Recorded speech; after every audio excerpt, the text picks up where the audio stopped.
And that's when I realized that there would always be the gap between what the heart felt and what the mind could accurately express. Understand that every poem is a futile attempt to capture life's perfect moments, and you will reach the epiphany that we are not artists at all, only wingless ghosts chasing the dream that once we will not have betrayed our own imaginations before the ink even has a chance to dry. So here I am again, laden with imperfection. Nothing like the words I have written, and I will continue to share all of me in ironic hyperbole until I am completely unwound, standing before you devoid of skin, left side of my chest open, beating out rhythms on my rib cage, clutching pens pulsing with allegory. You see, in this grand pursuit of purpose, I have sacrificed my right to the obliviousness. Poems have ruined some of my favorite clothes, bleeding mental stains on the inner pockets of jeans like uncapped memories pouring forth. Raw, unfettered, unembarrassed, converting scrap notes and deciphering emptiness, editing emotion to make sure speech moves in step with metaphor, grabs imagery and extends it into the abyss, struggling to translate the chaotic ugliness and unbridled joy of this world. See, it is all a process of resurrection. Because these days, happiness is much harder to come by. People actually need to give reasons for smiling.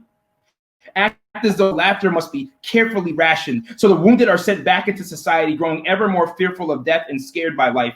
So I write these words to have my dreams reborn. I write because the memories of my ancestors are still covered in scar tissue, but I am teaching myself how to heal because compassion leads to revolution. I write because when she was 10 years old, my cousin told me she wanted to write a book just like mine when she grew up. And it's really amazing that the times we doubt our own self-worth are the exact instances someone else needs us most. Gives us reason enough to shine the light for tomorrow's children, because the youth we choose to nurture yesterday will be the ones who cure AIDS, will spurn hate, will preach faith, for salvation is possible in the lapse of each breath. We write because we are merely well-meaning sinners, attempting to give birth to new humanities like the Virgin Mary's first contractions.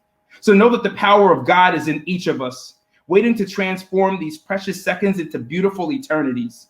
And we keep writing because we deserve better than this, because we will never be satisfied, never stop writing until that gap between feeling and expression is bridged, until we reclaim that piece of perfection we were all born with, when our collective souls will earthquake, our eyes will shamelessly shed lightning and rain down laughter, our voices swelling with smiles. So please, all I'm asking for is another chance in the nearest pen. I want to remind the world what it means to be happy again.